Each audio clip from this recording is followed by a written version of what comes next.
வணக்கம். நான் உங்கள் 5ஆம் தலைமுறை ஜோதிடர் ராம்குமார் ராஜேந்திரன். இன்னைக்கு நம்ம பார்க்கக்கூடிய தலைப்பு ரிஷபராசி அன்பர்களுக்கு நடக்கவிருக்கும் சதுர் கிரக யோகம். 4 கிரகங்களுடைய சேர்க்கை, அதாவது சுக்கிரன், சூரியன், சந்திரன் மற்றும் புதன் ஆகிய 4 கிரகங்கள் உங்களுடைய ராசிக்கு 4ஆம் இடமான அதாவது சிம்ம ராசியில் நடைபெறவிருக்குங்க. இந்த கிரகம் அதாவது இந்த சுக்கிர பகவான் 1/8/2024 அந்த தேதியில் அதாவது கடக ராசியிலிருந்து சிம்ம ராசிக்கு பயிற்சி அடைகிறார். அதே போல் 6/8/2024 சந்திர பகவானும் தன்னுடைய ராசியில் அதாவது கடக ராசியிலிருந்து சிம்ம ராசிக்கு பயிற்சி அடைய போகிறார். அடுத்ததாக 17/8/2024 சூரிய பகவான் தன்னுடைய ஜென்மஸ்தானம் அதாவது சிம்ம ராசிக்கு பயிற்சி அடைய போகிறாரு. 31/8/2024 புதன் பகவானும் தன்னுடைய ராசியிலிருந்து அதாவது கடக ராசியிலிருந்து சிம்ம ராசிக்கு பயிற்சி. இந்த 4 கிரகங்களுடைய சேர்க்கை இந்த ரிஷபராசி அன்பர்களுக்கு 4ஆம் இடத்துல வந்துட்டு அதாவது இந்த சுகஸ்தானத்தில் நடைபெறவிருக்கு. இந்த நிகழ்வு இந்த ரிஷபராசி அன்பர்களுக்கு எந்த விதமான அற்புதங்கள் மற்றும் சிறப்புகள் கொடுக்க போகுது அப்படிங்கிறத தெளிவாகவும் துல்லியமாகவும் இந்த காணொலியில் பார்க்கலாங்க. நம்ம சேனலை ஃபஸ்ட் டைம் பார்க்குறவங்க அதை சப்ஸ்கிரைப் பண்ணிக்கோங்க, பெல் பட்டனை கிளிக் பண்ணி ஆல் அப்படிங்கிற ஆப்ஷன் கொடுத்துக்கோங்க.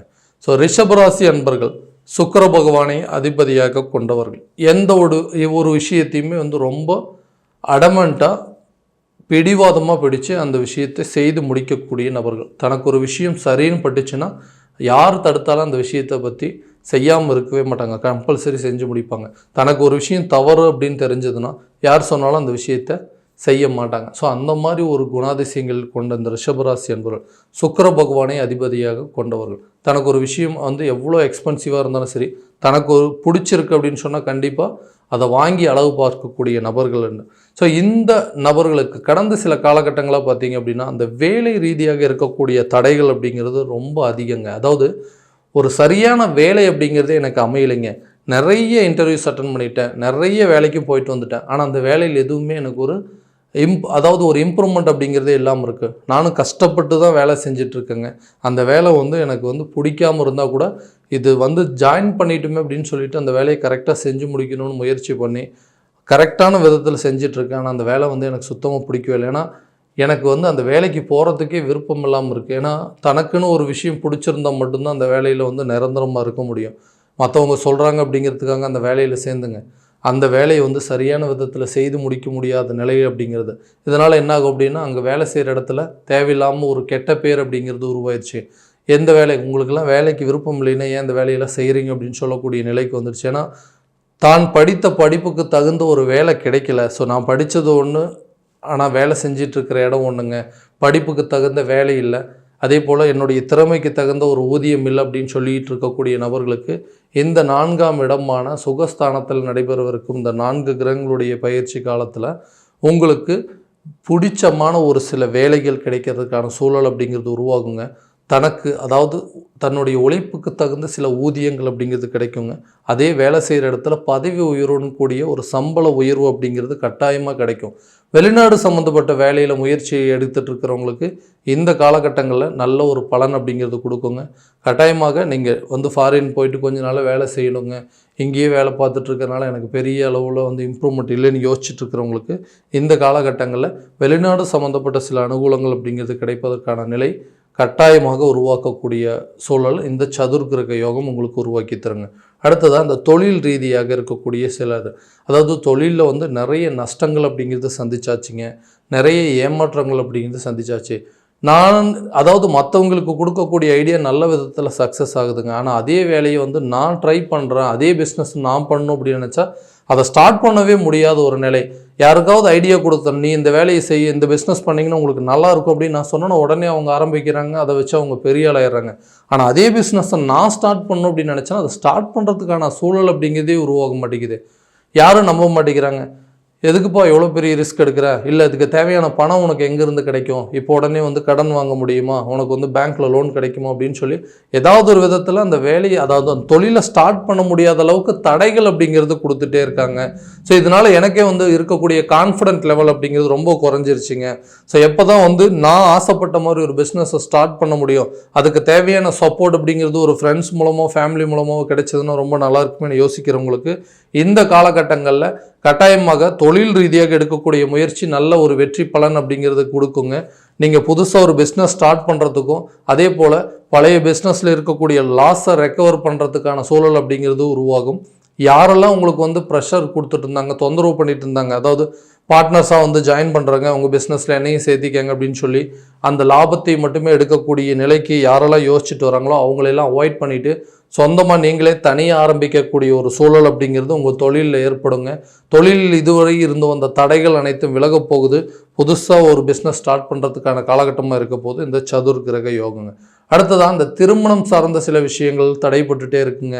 நான் வந்து ஆசைப்பட்ட ஒரு வாழ்க்கை, இந்த திருமணம் அப்படிங்கிறது இப்படி தான் இருக்கணும், ஒரு பொண்ணு அப்படிங்கிறது இப்படி தான் இருக்கணுங்க, நம்ம ஆசைப்பட்ட வாழ்க்கை, நம்ம எதிர்பார்த்த வாழ்க்கை இந்த மாதிரி அமைஞ்சால் நல்லா இருக்கும்னு சொல்லிட்டு நிறைய எதிர்பார்ப்புகள் எனக்குள்ளே இருக்குது.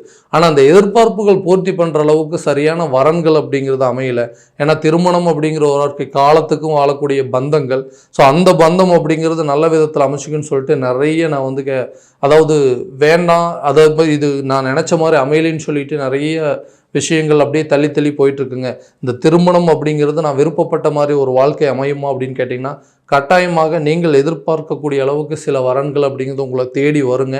இது வரைக்கும் யாரெல்லாம் உங்களை வேண்டான்னு சொல்லிட்டு போனாங்களோ அவங்களே விரும்பி வந்து ஓகே இந்த மாதிரி ஒரு நிலை இருக்குங்க, கொஞ்சம் நாளைக்கு முன்னாடி நீங்கள் பார்த்தீங்க இல்லையா, இந்த அலைன்ஸ் வந்து செட் ஆகிற மாதிரி இருக்குது, ஓகே இப்போ நீங்கள் ஓகேன்னு சொன்னீங்கன்னா எல்லாத்தையுமே இப்போது முடிச்சிடலாங்க, திருமணம் சம்மந்தப்பட்ட பேச்சுகள் எடுக்கலான்னு சொல்லக்கூடிய நிலைக்கு வரதுக்கான சாதகமான சூழல் அப்படிங்கிறது கட்டாயமாக அமைய போகுதுங்க. அதே போல் இந்த குழந்தை இல்லாத தம்பதியினருக்கு நீண்ட நாட்களாக இந்த குழந்தை பாக்கியம் அப்படிங்கிறதே இல்லைங்க.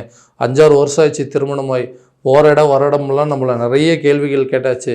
என்னப்பா கல்யாணமாகி இவ்வளோ வருஷம் ஆச்சு, இன்னும் வந்து குழந்தை வந்து பாக்கியம் இல்லாமல் இருக்கீங்க, நல்லா ஹாஸ்பிட்டல் போய் பார்க்கலாம்ல, இல்லைனா இந்த கோயிலுக்கு போயிட்டு வாங்க, கட்டாயமாக உங்களுக்கு குழந்தை பாக்கியம் அப்படிங்கிறது ஏற்படும் சொல்லி நிறைய அட்வைஸ் பண்ணுறதுக்கு ஆரம்பிச்சிட்டாங்க. இந்த அட்வைஸ் பண்ணுறதுனாலேயே நிறைய ஃபங்க்ஷனுக்கு நாங்கள் வந்து போக முடியாத நிலையில் இருக்குங்க. ஏன்னா போகிற இடத்துலலாம் இந்த மாதிரி கேட்டுகிட்டே இருக்காங்க, என்னப்பா ஒன்று வீட்டில் எதுவும் விசேஷம் இல்லையான்னு கேட்குறாங்க. இப்படிலாம் கேட்குறதுனால எந்த ஒரு விசேஷத்துக்கோ ஒரு ஃபேமிலி ஃபங்க்ஷனுக்கோ ஒரு திருமணம் காது குத்து இந்த மாதிரி எந்த விசேஷத்துக்குமே வந்து ஃபேமிலியாக எங்களால் போக முடியல அப்படின்னு நினச்சி வருத்தப்பட்டு இருக்கக்கூடிய நபர்களுக்கு இந்த காலகட்டங்களில் புத்திரர் சம்மந்தப்பட்ட சில அனுகூலங்கள் அப்படிங்கிறதும் நல்ல தகவல்கள், இது வரைக்கும் வந்து நீங்கள் எடுத்துகிட்டு இருந்த ட்ரீட்மெண்ட்டில் நல்ல ஒரு இம்ப்ரூவ்மெண்ட் கிடைக்கிறதுக்கான சூழ்நிலை இந்த காலகட்டங்களில் உங்களுக்கு கொடுக்க போதுங்க.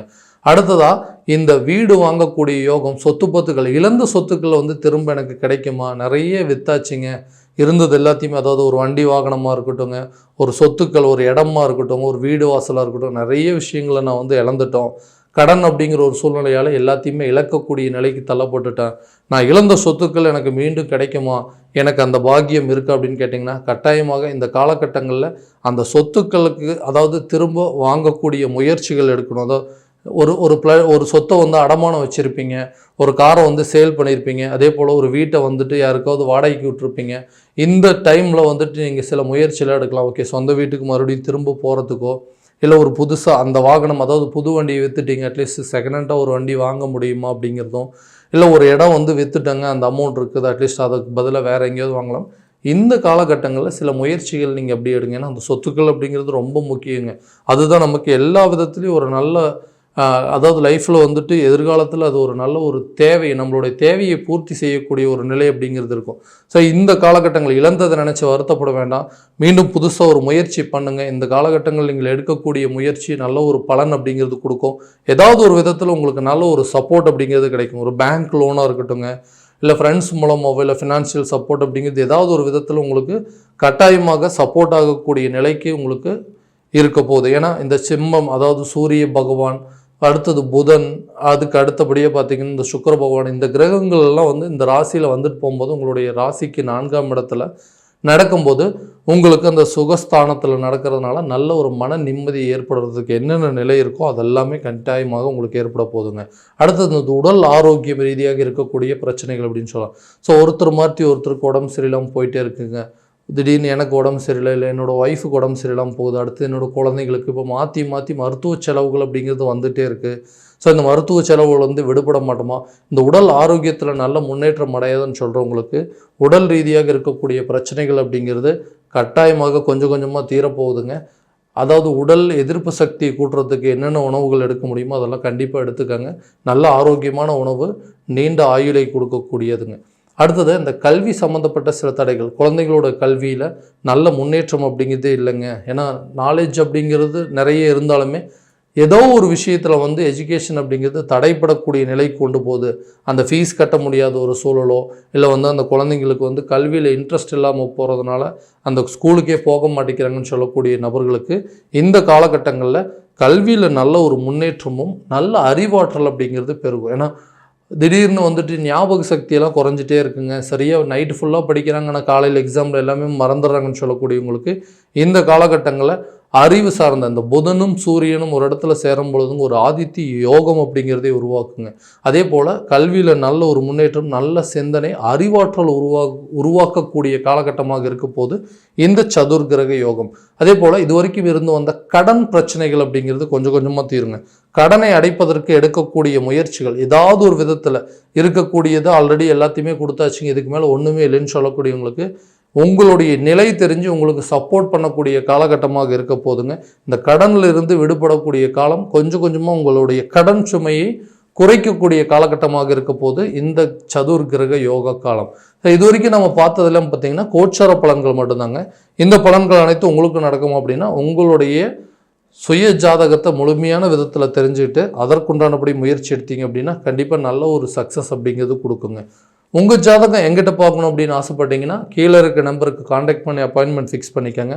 அப்படி இல்லையா உங்களுடைய ஜாதகத்தை வாட்ஸ்அப் மூலமாக அனுப்பிச்சு வச்சிங்க அப்படின்னா தெளிவான முறையில் கணிச்சு துல்லியமான பலன்கள் அப்படிங்கிறது உங்களுக்கு தெரியப்படுத்தப்படும்.